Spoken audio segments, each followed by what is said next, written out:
Hello, I just wanted to make a quick video because it seems as though some people are very understandably misunderstanding how insidious grooming is. There are absolutely no two sides to this in terms of accountability. Teenage girls, boys, non-binary will have crushes on adults and sometimes they'll even try to act on them. It's inappropriate and uncomfortable. We saw that with Kay. And yes, she made mistakes and made some bad decisions, but her actions as a teenager still don't put her at fault. It's 100% the responsibility of the adult to establish boundaries and explain why this is inappropriate, or Martin should have flagged a guidance counselor and removed himself from the situation because he was incapable of handling it. If you'll remember, Martin had his eye on Kate possibly even before the hunting trip. He saw a young, pretty, presumably popular girl crying alone at night on the street, and the fact that she wasn't on the phone with her best friends or with her boyfriend already likely signals to Martin that she feels alone and vulnerable. From that moment, he knew that he didn't even have to work that hard to isolate her. Because he's a predator, even his act of bringing her home safely that night is also textbook grooming. They often try to be seen as safe by the other adults around their victims, and in Martin's case, it worked.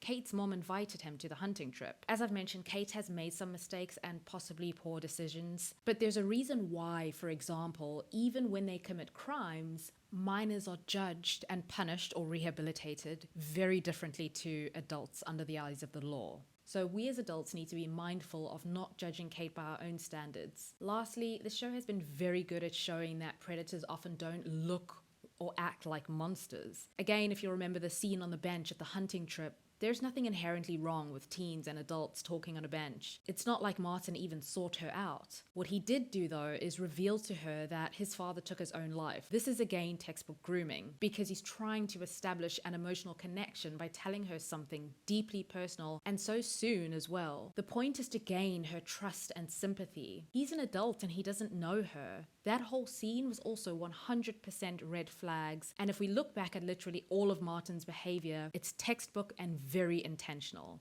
It can be so difficult to see these signs, and that's the point. It is the adults, though, in Kate's life who failed her in some way. From her mother, who maybe didn't have a serious talk with her about being safe, or her mother's friend at the camping trip who knew that Kate lied about speaking to Martin, and instead of talking to Kate or her mother, just exchanged conspiratorial looks with Kate. And of course, Martin himself. Anyway, thank you to those of you who have been kindly educating in the comments. It's been a fairly productive discussion. I've placed some reading material in the description, by the way, if you're interested in learning more, and see you next week for the finale.